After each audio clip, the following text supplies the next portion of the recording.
100 jours de prière, 100 ans de la division interaméricaine. La joie de la persécution. Jour 81. Mesdames, Mesdemoiselles et Messieurs, bonjour, bonsoir. Le texte d'aujourd'hui est dans Matthieu 5, le verset 10. Heureux ceux qui sont persécutés pour la justice, car le royaume des cieux est à eux. Jésus ne promet pas à ses disciples la gloire et les richesses de la terre, ni même une vie sans épreuve. Il leur offre le privilège de marcher avec lui sur le chemin étroit du renoncement, en but au mépris du monde qui le méconnaît.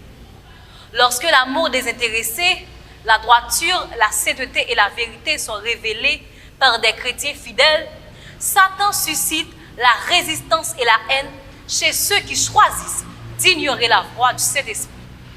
Nous pouvons avoir l'assurance que dans toute persécution à laquelle nous pourrions être confrontés, Jésus sera toujours avec nous et se glorifiera à travers notre expérience difficile.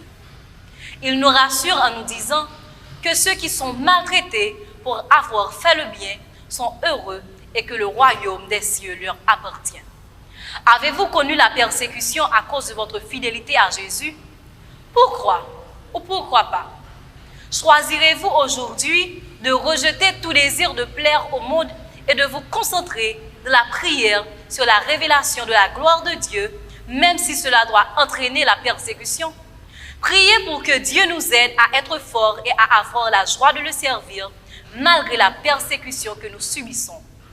Priez pour que nous soyons fortifiés par le Saint-Esprit alors que nous acceptons le privilège de marcher avec Jésus sur les sentiers de l'abnégation et de l'opprobre.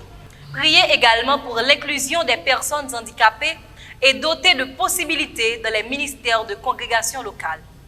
Priez pour que les membres de l'Église de Sainte-Lucie et de Sainte-Croix comprennent que l'Église adventiste du 7e jour est un mouvement prophétique avec un message prophétique auquel le ciel a confié une mission prophétique très spéciale et que le moment est venu de briller pour la gloire de Dieu.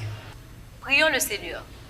Notre Dieu, notre Père, fais que chaque épreuve que nous affrontons dans notre vie puisse être de nature à glorifier ton saint et grand nom. Sois avec chacun de nous, entends nos intentions de prière, exauce-les pour nous, nous t'en prions ainsi au nom de Jésus. Amen.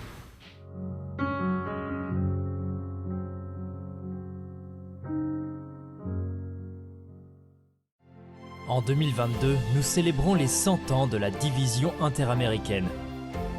Nous voulons fêter ça ensemble avec les programmes spéciaux que nous avons pour vous, en direct des médias sociaux de votre union. Rejoignez-nous.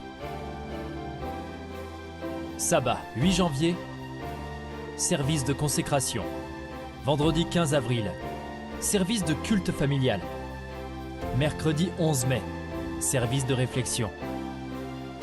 Et en octobre, ne manquez pas la grande célébration. Vous êtes une partie importante de notre histoire. Célébrons sa providence et affirmons nos valeurs. Rejoignez-nous le dernier jeudi de chaque mois pour le programme Leadership Talk. C'est là qu'un panel de dirigeants informés de l'Église adventiste du 7e jour répondra aux questions et problèmes urgents auxquels ils sont confrontés. 1. Membres de l'Église. 2. Les employés de l'organisation de l'Église adventiste du 7e jour. Et 3. Employeurs organisationnels de l'Église adventiste du 7e jour. Nous répondrons à vos questions sur questions relatives aux membres de l'Église, questions de politique organisationnelle, questions relatives à l'emploi, questions générales de l'organisation et autres questions pertinentes. Envoyez vos questions maintenant, allez-y. http://leadership.interamerica.org. Rappelez-vous, http://leadership.interamerica.org. Leadership Talk est un programme de l'Église adventiste du 7e jour de la division interaméricaine.